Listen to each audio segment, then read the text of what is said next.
C'est bon? C'est bon, tu es prête? Yes, sir.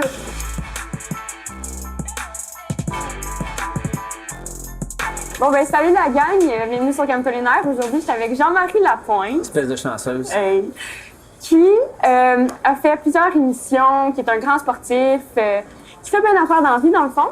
Donc, tu supportes beaucoup de causes d'enfants malades, tu fais l'émission Face à la rue, tu supportes plein d'affaires. D'où est venue l'idée d'aider les autres, le désir d'aider les autres autant que ça?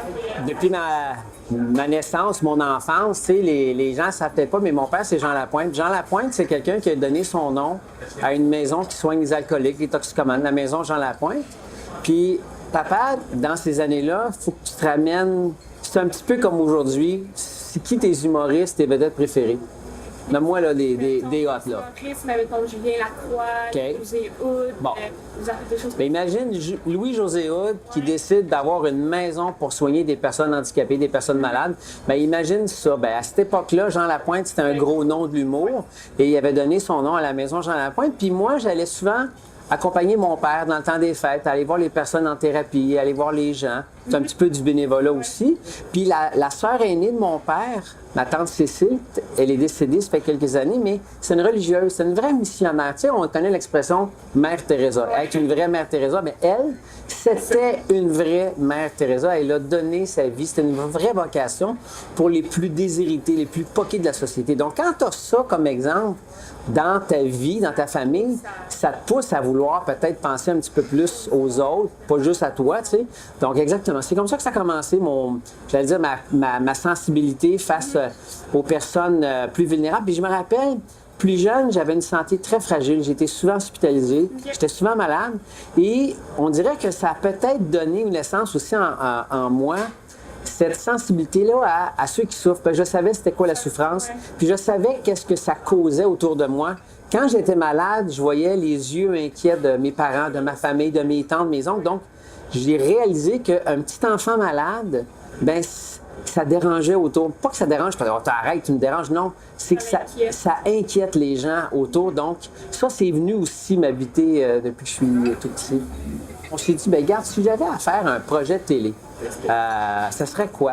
Bien, moi, mon prochain projet, j'aimerais que ça touche l'itinérance parce que ça me bouleverse, ça me touche. Il y a beaucoup de personnes en situation d'itinérance à Montréal, puis où est-ce que j'habite, puis je suis confronté, je les vois souvent. Parfois, je fais semblant de ne pas les voir parce que ça me met mal. Je ne sais pas si je dois leur parler, si je dois leur donner de l'argent. Puis des fois, ben, je prends le temps de leur parler, puis ça me fait chaud au cœur, puis de réaliser que ils sont pas si différents. Ils sont comme nous, puis ils ont juste eu une coupe de bad luck, puis il y en a qui se sont ramassés là, tu sais. Donc, c'est comme ça que la série est venue au monde. On a développé le projet, on est allé chercher une boîte de production qui s'appelle Trinôme. Maintenant, Trinôme et filles. On est allé chercher Maude Sabac, qui est une réalisatrice en or, une équipe en or. Donc, on a fait 2 saisons, on a fait 24 émissions sur l'itinérance.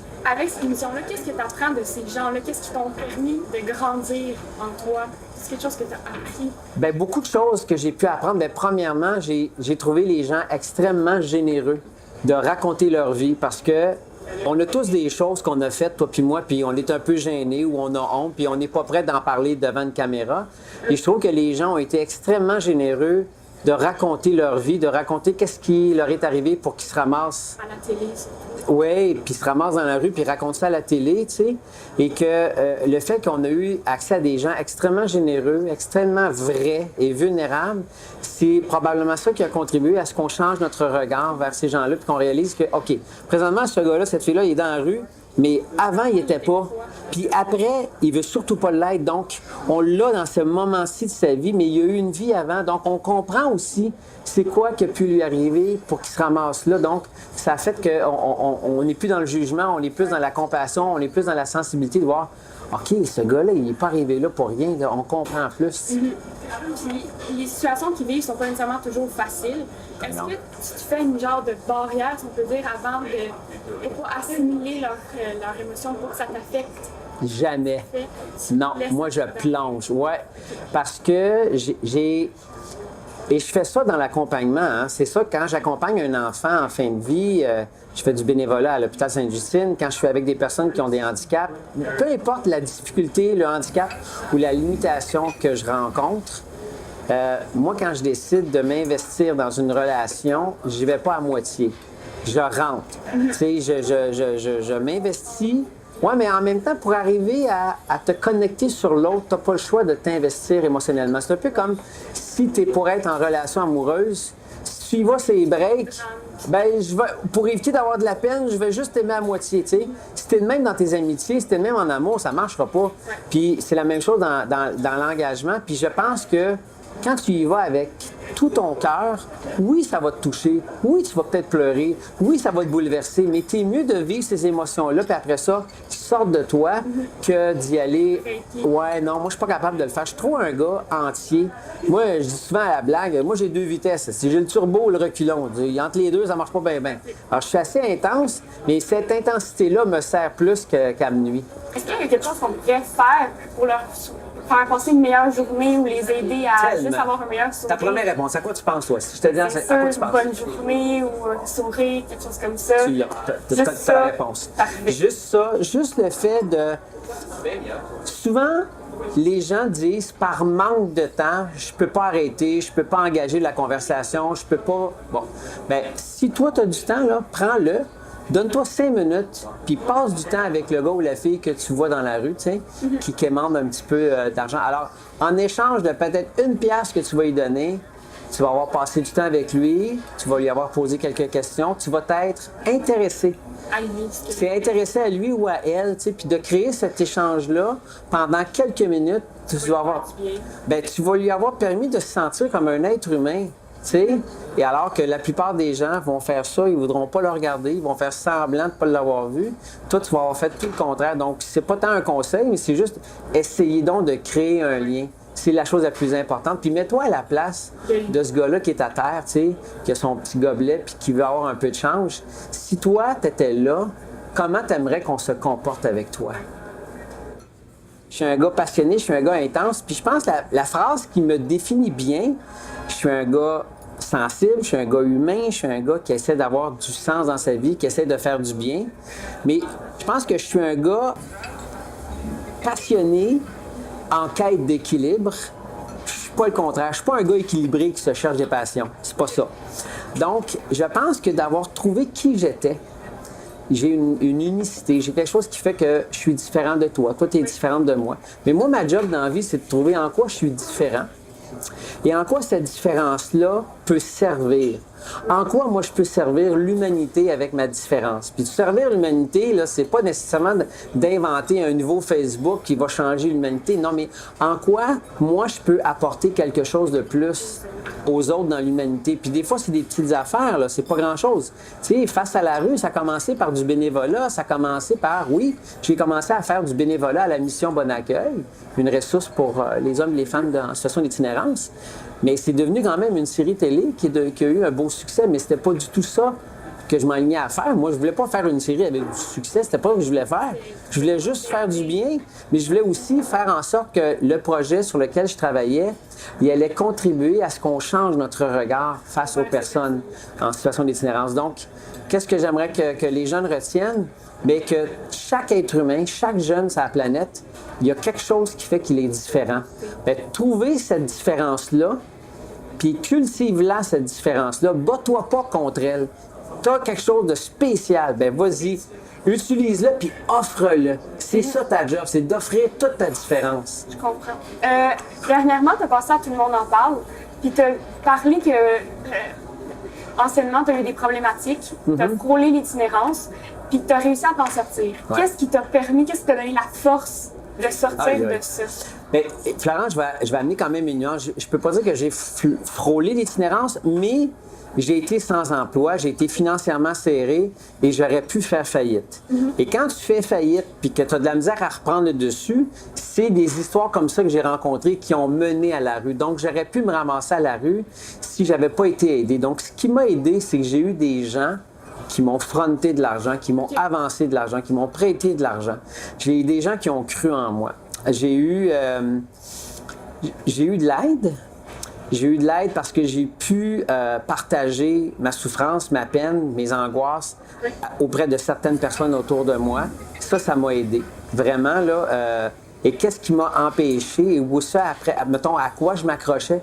Je te le jure, je me levais tous les matins puis je me disais, ah fuck, j'ai toujours pas de job, il se passe pas grand-chose, j'ai pas de blonde, j'ai pas ci, j'ai pas ça. Bon, OK, parfait, mais encore une journée, donne-toi une chance. Donc, je m'accrochais de jamais lâcher, donne-toi une chance, donne-toi une autre chance, vas-y. Ça se peut pas qu'à un moment donné, il n'y a pas quelque chose qui va pas décrocher. Ça se peut pas. C'est juste une question parce que quand je regardais ma vie, je fais du bénévolat, je fais du sport, je fais du bien, je suis une belle personne, je suis une bonne personne. C'est peut-être juste une question de temps. Tu sais, là. C'était pas le bon timing. Ben, peut-être que c'était pas le bon timing. Puis, il y a une phrase que j'aime beaucoup. Moi, j'aime bien gros les citations. Puis, il y en a une de Victor Hugo. Il dit « Rien n'est plus puissant qu'une idée dont l'heure est venue. » Alors, à un moment donné, là, ça se peut que ton idée que tu as en tête, là, c'est pas le temps. C'est pas tout de suite que ça marche, mais c'est peut-être dans 5 ans, c'est peut-être dans 6 mois, c'est peut-être dans 10 ans. Moi, ça a pris des années avant que je revienne dans le métier puis que j'arrive à gagner bien ma vie puis à faire des beaux projets. Ça a pris des années, là, pas juste 1 an, 2 ans, c'était des années. Alors, à un moment donné, il y a eu un bon timing. Puis il y a eu quelque chose que c'était parfait, c'est là que ça devait arriver. Il faut juste être patient, tu sais. J'aime beaucoup l'autre citation qui dit « Ça sert à rien de tirer sur une fleur, elle ne poussera pas plus vite. » Il faut que tu laisses le temps au temps d'agir, de prendre sa place, puis de prendre ta place, puis de laisser les choses mûrir à un moment donné. Donc, je pense que ça prend aussi beaucoup de foi. Pas au sens religieux, mais avoir foi, c'est d'avoir confiance. Il faut garder la confiance en soi, tu sais. Et quand je te parlais tantôt, cette différence-là, de sentir que, hey, j'ai quelque chose de différent, bien, ça, c'est ça la foi. J'ai quelque chose en moi qui est différent de toi, qui est différent de toi, qui est différent de tout le monde. Bien, ça, cette différence-là, j'ai confiance qu'un jour, ça va donner du sens puis que je vais pouvoir l'offrir puis te faire du bien avec ça. Tu as reçu la médaille du souverain pour les bénévoles pour ton engagement. Ben oui. Puis j'aimerais savoir qu'est-ce que le bénévole t'apporte dans ta vie. Eh boy, le bénévolat, c'est pas payant, mais c'est enrichissant. Alors, en quoi c'est enrichissant? C'est enrichissant des rencontres qu'on y fait, des réalités qui sont autres que la tienne. Par exemple, si toi, tu t'en vas faire du bénévolat avec des petits-enfants malades à l'hôpital Sainte-Justine, bien, ça te fait réaliser que tu es en santé. Tu es chanceux d'être en santé. Ça te fait réaliser que beaucoup de gens autour de cet enfant-là, par amour, par compassion, ils sont là, ils veulent vraiment tout faire pour que cet enfant-là aille mieux. Bien, toi, comme bénévole, tu réalises que, wow, il y a donc bien de l'amour autour de cet enfant-là, c'est donc bien extraordinaire. Bien, toi aussi, tu en donnes de l'amour à cet enfant-là. Donc, tu découvres des relations extraordinaires, tu te fais des amitiés, puis tu réalises qu'il y a des qualités humaines tout autour de toi. Donc, ça va t'enrichir de ces qualités-là. Bon, ça peut être aussi avec les personnes dans la rue, ça peut être avec des animaux, tu peux aller faire du bénévolat à la SPCA. Peu importe les causes, c'est que tu vas te rendre compte qu'il y a des gens extraordinaires partout et qui vivent aussi des difficultés.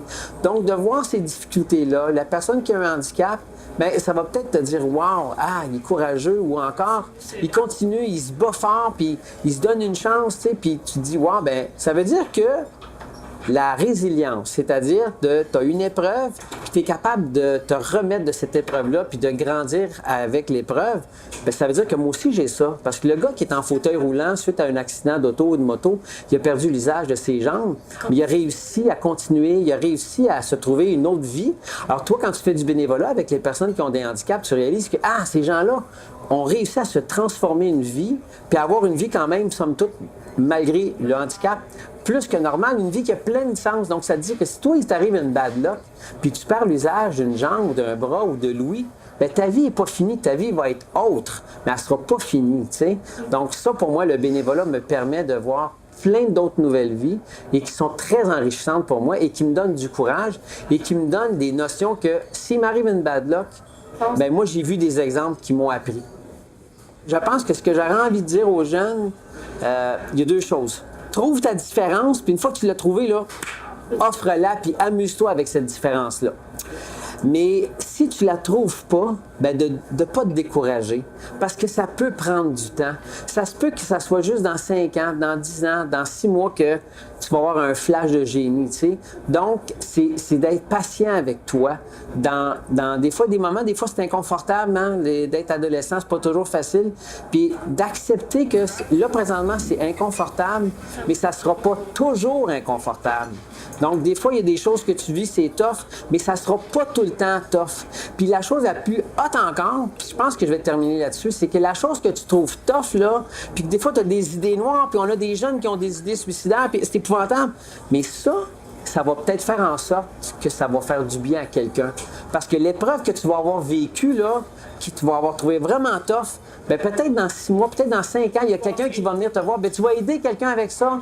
Tu as eu des idées suicidaires, puis là, il y a quelqu'un qui vient te voir, puis qui pense à ça. Tu vas dire, hey, tu me fais penser, j'ai vécu ça moi aussi il y a 5 ans. Je m'en suis sortie. Mais je m'en suis sorti, puis tout ce que je te souhaite, c'est donne-toi une chance. Si tu veux, je vais t'aider. Je vais te présenter quelqu'un qui m'a aidé. Tu vois, des fois, les épreuves qu'on trouve épouvantables vont pouvoir réussir à servir à quelqu'un d'autre. Bon, mais je te dis vraiment un gros merci d'être venu. Puis je suis sûre que ça va aider plein de personnes. Puis tu vas vraiment beaucoup nous aider à avoir appris des choses. Puis je trouve ça vraiment intéressant qu'est-ce que tu fais. Je te remercie beaucoup. Ben, tant mieux. Puis, I drink to that. c'est ça. Puis, il est figé un peu, il est figé, il est mou, ça marche plus. Là. On fait un test. C'était mon premier avec Jean-Marie Lapointe. J'espère que ça vous a fait prendre conscience que les gens dans la rue sont des gens comme nous et qui méritent juste un simple bonjour, faire une discussion avec eux va leur faire le plus grand bonheur. Donc, à bientôt la gang. Merci. Je veux aussi remercier Juliette et Chocolat de nous avoir accueillis pour notre entrevue. Puis spécifier que leurs biscuits et leurs chocolats chauds sont écœurants. Donc, merci.